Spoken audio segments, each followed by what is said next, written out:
Hello, I'm going to show you how you can copy your PEARS entries from the previous fiscal year how you can copy your PEARS entries from the previous fiscal year to the new fiscal year.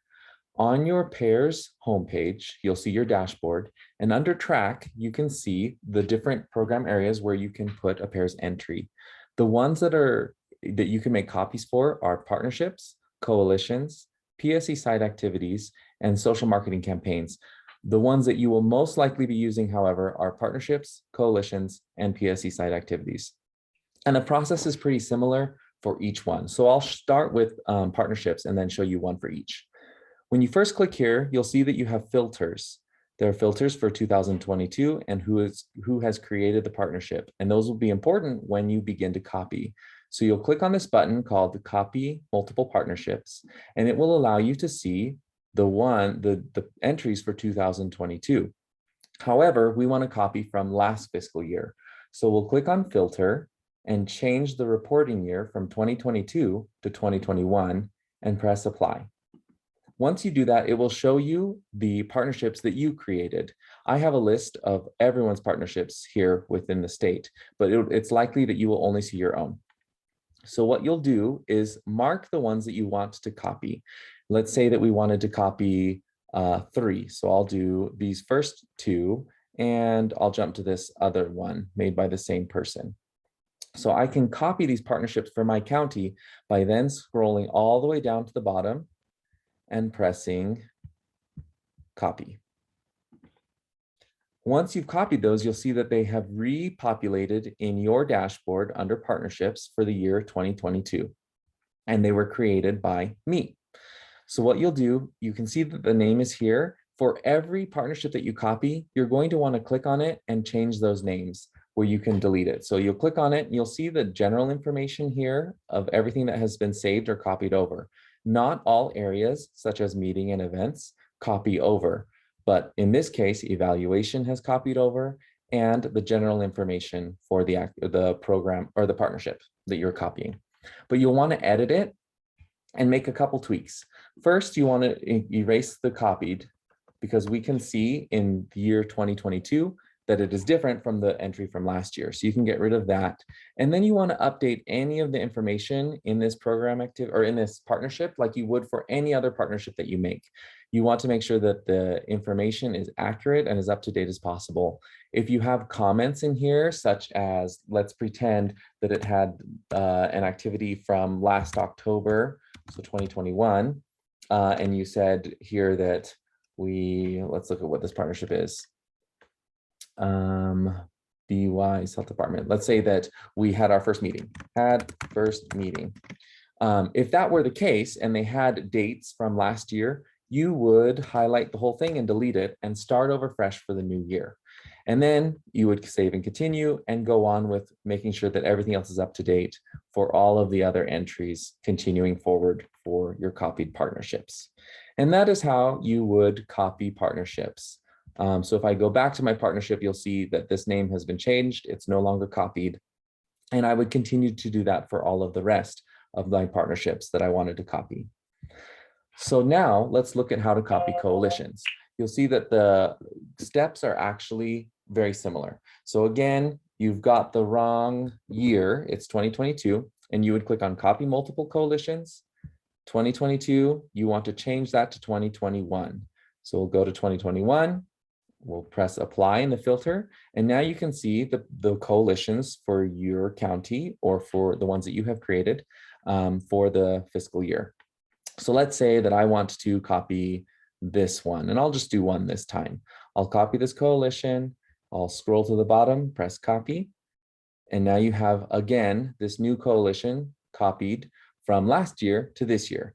And you'll click on it, edit the information that's there, delete the name copied, and make any other changes here that you'd like. Say, for example, in this coalition, we received help from the coalition, they advertised, but now they are also recruiting and they are providing us space to teach, for example. And we provided, this year, we aren't providing any planning, they've taken that aspect over, but we are providing the program implementation by teaching lessons in their classes, for example.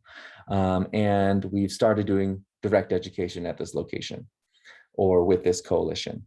This is just an example of the different ways that you could update it. And again, if there were comments here that included dates from last year or any information that is no longer pertinent to this year, you would make sure that you delete it and then type in information for this fall or this new fiscal year.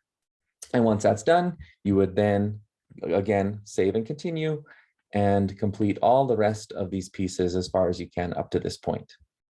And then once you're all done, you would push save. And I'm just going to review, going back to my coalitions. And again, you'll see that that copied part of its name has been deleted. And you have this new one for the new fiscal year. Lastly, let's talk about how we can copy PSE site activities. And this one's just a tiny bit different, but the beginning steps are the same. So again, you get to here, you see this copy multiple PSE sites button. You'll click on that. The filter is for 2022. So you'll want to make sure that you switch back to 2021 and press apply. And now you'll see all the list. Let's just copy for the sake of this example one, and we'll do this Cache Community Food Pantry. You'll scroll down to the bottom and push copy. So now you have this new PSE site activity. Notice that the name does not have the word copied after it like it does in partnerships and coalitions. But even though it doesn't have that there, you still want to click on this and edit it. Again, the general information stays along with these comments. And you can see that it has dates from previous years. But down here, none of that information that was there before copies over. So we'll want to edit the activity and fill it in with the most appropriate information. Perhaps this year, if this example, you're doing a food pantry and recipe bags, as it says here, and if there was no change in the activity, because the fiscal year ends at the end of September and begins October 1st. But if I was continuing to do recipe bags and buy produce for your neighbor, say from May all the way through end of October or when the market ends, it's likely that a lot of the information here will be exactly the same as it was before. But you'll just want to make sure that you add in anything that might be missing, such as here, the intervention topics. In this case, we might say fruits and vegetables, for example, and there might be other ones that you could include. And then the stages of implementation. This is something that also might change from year to year. For this particular activity, because it's a food pantry, it's likely that it will stay the same. So you would say that we are continuing to implement changes, or we're working to maintain changes as examples. But again, you're scrolling further down, you see all these comments. These are from the previous fiscal year. So you could highlight them and then delete them and put information for the new fiscal year. If there was pertinent information in there from last year that has carried over to this year, such as you made a comment about a person you were working with or a comment about the organization in general, then you can leave that comment there. But otherwise, anything that was from last year can be deleted. And then you would continue, save and continue, and you would then go to this needs and readiness and effectiveness. And it's just like every other PSE site activity entry that you would have in PEARS. But in the case of copying, I just wanted to mention that when you do your assessments, if it's a site for like the food pantry that we're doing now, where the activities that are happening there are continuous, you can actually use your baseline assessment as your follow-up assessment from last year as your baseline for this year. So say that you did your follow-up assessment at a food pantry in September or the middle of September or the end of September and closed out your PSE activity. For this new fiscal year, you could say that you did do an assessment and you would add it here and you would choose the assessment type that you did. So for this one, we'll do a needs and environmental scan. And then the survey instrument that we used was, let's see, this is a pantry. So this nutrition environmental food pantry assessment tool, or the NEFPAT. So we'll choose that and you'll choose the date. Again, let's say that we did it in September of 2021 and we'll just say the 15th. And then you could copy your information over here as needed from the last PSE activity that you did. But sometimes I've seen people put the actual score here. They'll say, I don't know what the categories are, but it'll say category 1, they scored 8 points, and category 2, they scored 12 points or something like that all the way through the end. And then their total assessment score. And we'll just throw a number in there. And this is not required information to fill in, but you're welcome to. An approximate date for follow-up, a good time probably for this food pantry, for example, might be mid-September of next year. So I'm scrolling to September of 2022, and we'll just say Monday. That sounds good to me, the 12th. You don't have to fill that in, but it could be just a helpful reminder later on, and you won't have any of this information. So you push save, and you've got this assessment now added that's actually dated last fiscal year, but can apply to this fiscal year.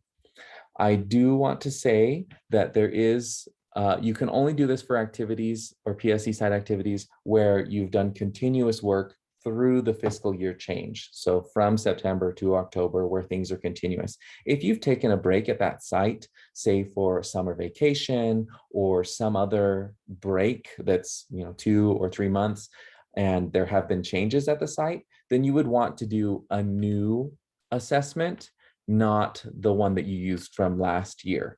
So if we were doing a school, for example, and I finished my work at that school in May of last year, and I'm now picking up again, maybe later in the school year, and I'm picking it up in November, and the school has changed. They no longer have posters up.